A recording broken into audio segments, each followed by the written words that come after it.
नमस्कार सबैजनालाई। यस भिडियोमा हामी WD-40 को बारेमा डिस्क्राइब गर्नेछौँ। के हो त यो WD-40 भनेको? हामीलाई बजारमा देखेको WD-40 कहाँ प्रयोग हुन्छ र कसरी प्रयोग हुन्छ र केमा प्रयोग हुन्छ भनेर हामीले यस भिडियोमा मार्फत हामी जानकारी पाउन सक्छौँ। र भिडियो सुरु गर्नुभन्दा अगाडि लाइक, कमेन्ट र शेयर अनि त्यसपछि सब्सक्रिप्सन गरेर बेल आइकन दबाउन कृपया नभुल्नुहोला। र सुरु गरौँ यस भिडियो। यसको बारेमा छोटो जानकारी। यो लुब्रिकेसनमा युज हुन्छ।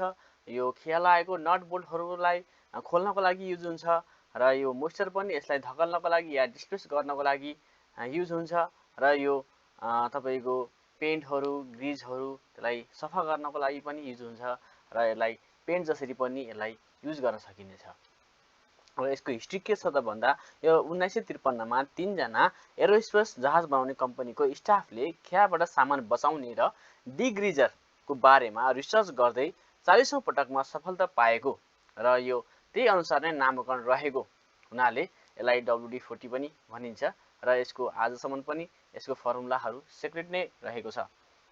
र यसको छोटकरीमा भन्दाखेरि यसलाई 40th एटममा सफलता पाएको भएर WD-40 भनिन्छ। यो एकदम छिटो आगो समात्ने, यसलाई हाइली फ्लेमेबल भनिन्छ र यो हल्का गनाउने खाले गन्दा आउने भएको भएर यसलाई पन्जेन्ट अर्डर भएको सामान भनिन्छ। र यसको प्रयोगहरू कहाँ हुन्छ? ग्रिज, तेल, चिपचिपहरू सफा गर्नको लागि चाहिँ युज हुन्छ। लुब्रिकेसनको पनि युज हुन्छ र खिया लागेको नट बोल्टमा काम गर्नको लागि पनि युज हुन्छ र खिया लाग्न नदिन, पेन्ट ब्रुसहरू सफा गर्न र प्लम्बिङमा काम गर्नको लागि पनि युज हुन्छ र आवाज आएको ढोका मर्मत गर्नको लागि पनि युज हुन्छ र तपाईहरुको ज्वेलरीहरू जस्तै सुन चाँदीहरुमा कोही खिया लाएर बसेको छ त्यसलाई त्यसमा पनि युज हुन्छ। र अगाडि हेर्दै जाँदा यसलाई डिटेलमा पनि हामीले इंग्लिशमा पनि यहाँ लेखेको छौं र यो तपाईको काठ काट्ने तपाईको आराहरुमा पनि यसमा युज गर्न सकिन्छ र घरमा लागेको तपाईको किचनको तपाईको ढोकाहरुमा युज हुने सबै चिपचिपाहरू र सबै तेल लागेको सामानहरू सबै यस WD-40 बाट पनि युज गर्न सकिन्छ।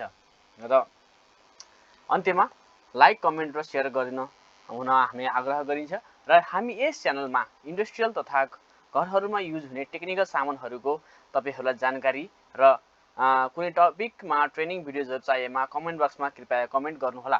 त्यसलाई हामी छिटो भन्दा छिटो ल्याउनेछ र सुधारको बारेमा पनि हामीलाई सुझाव दिनुहुन हार्दिक आग्रह गरिन्छ र सब्सक्रिप्सन र बेल आइकन दबाउन चाहिँ कृपया नभुल्नुहोला। हस्, धन्यवाद।